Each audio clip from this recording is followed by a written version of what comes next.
This game is so hard. I don't know what to do. Xavier's amazing walkthroughs.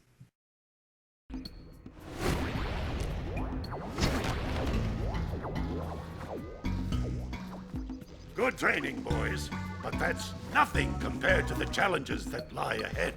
Then no problem. We got the moves, eh, Jak? We'd love to stay and chat, Big Green, but we're, itching to get on with our adventures. Fine, fine. Adventure away, then. And while you're out adventuring, why don't you make yourself useful? My darn green eco-collectors are clogged up again. Head out to the far side of the beach and clear them out, why don't you? Follow the lamps. They'll take you right there.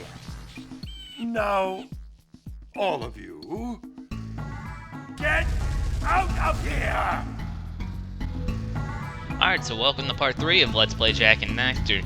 We will be heading to the main part of the game, or the first part of our adventure here, Sandover Village, and talk to some of the villagers and hopefully get some power cells out of it. First we want to talk to Kira though. Hey, baby. What do you say you and I go cruising on this A-Grav Zoomer? Rule number 1, I don't date animals. You don't know what you're missing. Listen, if you need something to keep you busy, my father always talked about an ancient precursor pipeline hidden deep underground. Some of these pipes end in vents from which eco flows freely, and some have been capped off so that the eco is sealed back. There must be a way to turn the capped vents on. I traced part of the pipeline back to the Forbidden Temple. Maybe you should look there for some type of switch. Alright, so the order I'm actually going to go through later in the game, I'll discuss it later, is a little different in the beginning part. The order I'm going to go through the game for this first few parts is a little different. Instead of taking Sandover Village first, I am going to, or Sandover Beach, whatever, I'm going to do Forbidden Jungle first, because there's some stuff we have to do there, so we don't go back and forth and back and forth. It's sort of easier to see than I explain. But just like everywhere else, we will have scout flies around. It looks like scout flies are always in red boxes. Indeed, always in red boxes. But we're just gonna focus on talking to the, the villagers and just sort of get some things situated for the future parts.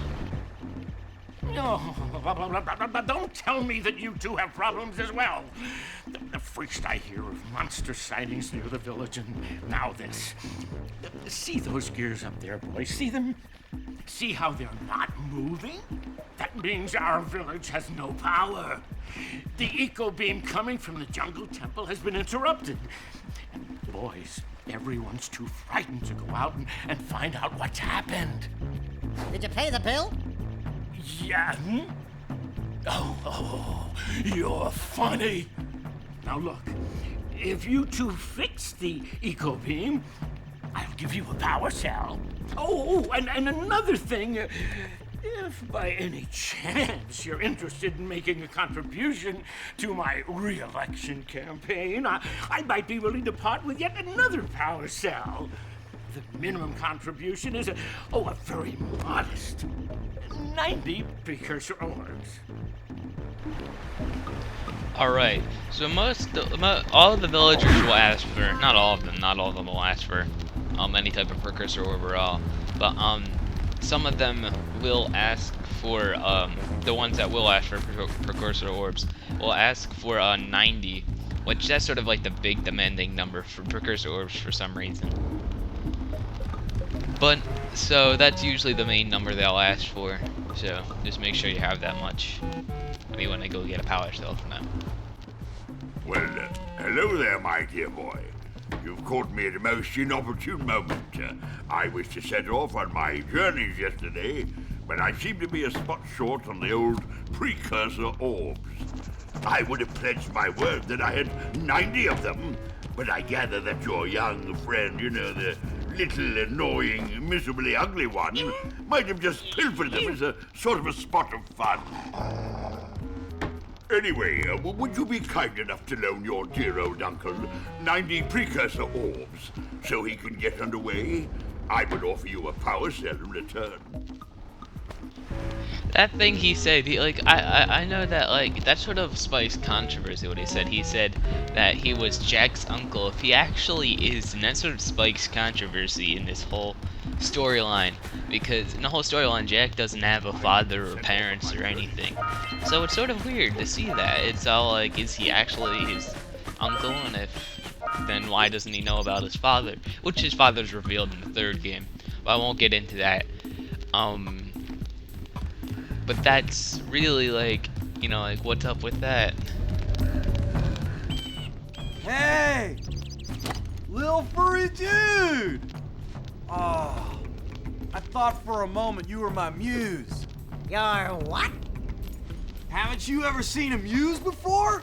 It's a little glowing squirrel about your size, full of spunk, and crazy as a lark. Oh, I get it. Like a sidekick. As a matter of fact, without my muse, I just can't sculpt. But with her around, I see beauty in everything, you know? Right now, I couldn't chisel my way out of a box. I think she ran away to that misty island. Oh, I just hope she's all right. It's worth a power cell if you bring her back to me. Wait a minute! We are not going back to Misty Island! Are we? Yes, we will be going back to Misty Island if we want to completely beat this game. There's actually a lot of power cells to be collected at Misty Island. Now down here we actually have some scout flies and some precursor orbs, I do believe. So make sure you come down here or you will be missing quite a bit. But the main basis of this game is collecting. That's mostly what we're going to do. You're kicking ass and you're going to be collecting. So, yeah. A lot of people compare it to Super Mario 64 and its collecting based ways, which I can understand that, but it does have a lot of different aspects to it as well. Oh my, what a horribly sick little bird. You don't look so good yourself, lady. Oh, sorry. I thought you were a spotted orange-bellied rainfrey. You know, yesterday I saw some terribly vicious creatures capture a mother flut-flut near the beach. Now there's this poor little orphan egg sitting in a nest at the top of the cliff, and I can't get to it. If you could climb up there and push it off, I've piled some hay down at the base to catch it safely. Do an old lady a favor, and I'll give you a power cell. Alright, so, I think we talked to everyone around here. Let's go up here. There's some precursor orbs to be collected. What a weird-looking thing! I'll bet we can get this open. When you see one of these things, you can actually, if you have a blue eco charge, you can go up to them and it'll give you a bunch of orbs. I only have one more person left to talk to, which is this farmer over here. Well, let's go and grab this scout fly in here really quick. That's my main focus for this part, is to talk to all the villagers, get all that situated, and then get all the scout flies. Gotta milk those yak cows. Gotta milk those yak cows. Oh, it's you. Oh, just resting my tired bones. I've been trying to get those ornery yak cows back into the pen all day. Some strange creatures tried to steal them earlier. You think you could help an old man and try to get them back into the corral? Alright, so, what he wants us to do, which I'll probably do in the next part, is we have to herd these yak cows into the pen over here, which I remember we used to do that over and over as kids, me and my sister. We had actually named the yak cows, but of course suddenly forget their names because they all look the same. Over here we have the second to last scout fly, and the last one is actually over here, which I completely failed at. What you have to do is use your roll jumping skills, which is holding L1, and then at the end of the roll, press X, or during the roll, I mean. The longer you roll for, you know, the farther your jump will be pretty much. There you go, our 7th and final scout fly for this area, for this village. And that'll wrap up this part. In the next part, I will continue getting orbs, and I'll explain what this guy is. So thank you guys for watching part 3 of Let's Play Jak and Daxter. I'll see you guys in the next part. Thank you guys for watching.